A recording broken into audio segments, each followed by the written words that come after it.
যে communist country রাশিয়াতে যার রাজপথে ভগবানের নাম করলে গুলি করে মেরে দেওয়া হতো,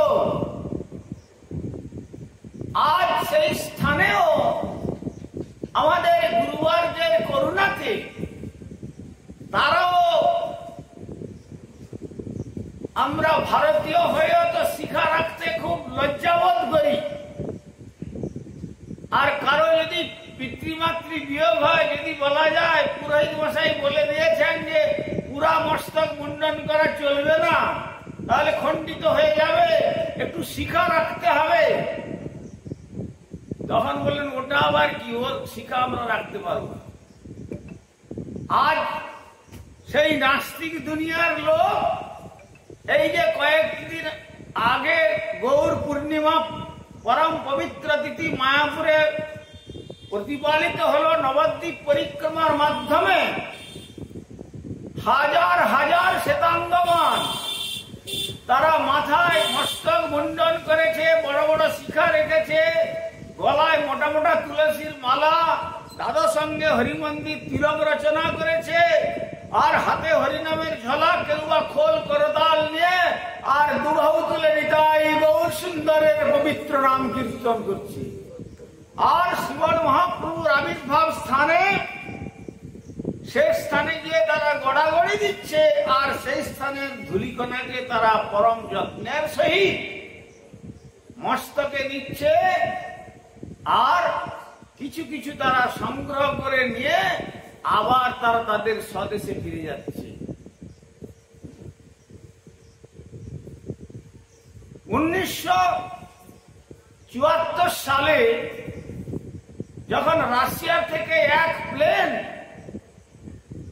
সন্ন্যাসী ভক্ত গৈরিক বসন ধারণ করে আপনাদের দমদম এয়ারপোর্টে প্লেনটা ল্যান্ডিং করলো, তারপরে তারা ওইখানে নেমেই সেই এয়ারপোর্টেই নিজেদের অঙ্গেতে ধুলি মাখছে। তখন সাংবাদিকগণ গিয়ে জিজ্ঞাসা করছেন যে তোমরা কি পাগল নাকি, এখানে এই এয়ারপোর্টের মধ্যে গড়াগড়ি দিচ্ছ, ব্যাপারটা কি? তখন তারা বলছে, জানো, আমরা ভারতীয় সনাতন সংস্কৃতির বাহক শুদ্ধ মহাত্মাগণের শ্রীমুখ থেকে শ্রবণ করেছি যে এই ভারত ভূমিতে ভগবান ব্রজেন্দ্র নন্দন শ্রীকৃষ্ণ জন্মগ্রহণ করে লীলা করেছেন, ভগবান দুর্বাদলশ্যাম সীতাপতি শ্রী রামচন্দ্র এই ভারতবর্ষে লীলা করে গেছেন। আর যে বঙ্গভূমিতে এখন আমরা এসে পৌঁছলাম, এই বঙ্গভূমিতে প্রাদেশিকতার কথায় বলতে গেলে মহাত্মা শিশির কুমার বলেছিলেন, বাঙালির হিয়া অমিয় মথিয়া শ্রী নিমাই ধরেছে কায়া। অর্থাৎ তিনি শুধু বাংলার ঠাকুর নন, অনন্ত বিশ্ব ব্রহ্মাণ্ডের রজতদেব। যেমন এক ভাণ্ড দধিকে মন্থন করে সামান্য মাখন পাওয়া যায়, তেমনি যেন সারা বাঙালির হৃদয়কে মন্থন করে যে প্রেমরূপী সম্পদ, সেই প্রেম সম্পদ মূর্তিমন্ত হয়ে শ্রী গৌর সুন্দর রূপে আবির্ভূত হয়ে তিনি তার ভক্তগণকে নিয়ে এই বাংলার মাটিতে নগ্ন পদে নৃত্য করেছেন।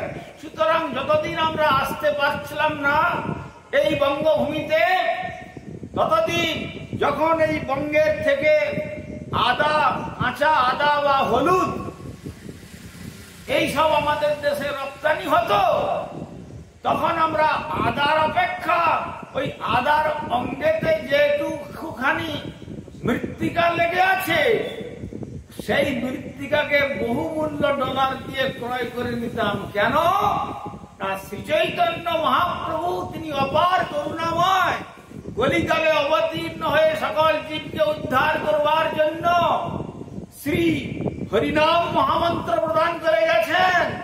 আর নগ্ন পদে আর সমুদ্র হিমাচল তিনি তার পার্শ্বদগণকে নিয়ে আর হরিনাম সংকীর্তন প্রচার করে গেছেন। এমন পরম পবিত্র ভূমিতে যখন এসে পড়েছি, যদি তার আবির্ভাব স্থান নদিয়া নবদ্বীপ মায়াপুরে পৌঁছতে না পারি, অন্তত সুযোগ যখন এসেছে সেই ধুলি সর্বাঙ্গে মেখে আমরাও বদন ভরে নিতাই গৌর সুন্দরের হরিনাম কীর্তন করতে থাকি। কীর্তন করতে করতে তাহলে নিশ্চয়ই তার শ্রীচরণ ধুলি তার ধামে আমাদেরকে নিয়ে যাবে। এই হচ্ছে পবিত্র ভারত ভূমি।